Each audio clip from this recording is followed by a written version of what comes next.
Hello, and welcome back. What we're going to do in this video is another derivation of a derivative rule. We're going to focus on the function natural log of x. And again, using known properties, we'll be able to come up with a formula for the derivative. So one other known fact, we used it in the last video as well, is that e to the natural log of x is equal to x. So those are two functions that are equivalent to each other. So we can deduce then that the derivative of each function is the same.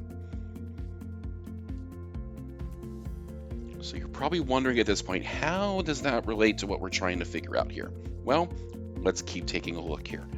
So the derivative of e to the something, I'm going to write that off to the side. The derivative of e to the u is, remember, itself times the derivative of the inside. So the derivative of e to the natural log of x is e to the natural log of x times the derivative of the natural log of x. Now that is the thing we're trying to find. We're trying to figure out what the derivative of natural log of x is. So how are we going to get there? Stay tuned.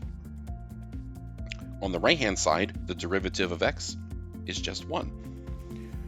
Now remember from our relationship up here, e to the natural log of x is equivalent or is equal to x. So I'm going to replace e to the natural log of x with x because that is much simpler. So we have x times the derivative of natural log of x equals 1, and I'm going to divide both sides by x because that allows me to solve for the derivative expression. And this is why the derivative of the natural log of x is 1 over x, a very simple derivative formula. So we're going to use this to differentiate functions dealing with natural logarithms.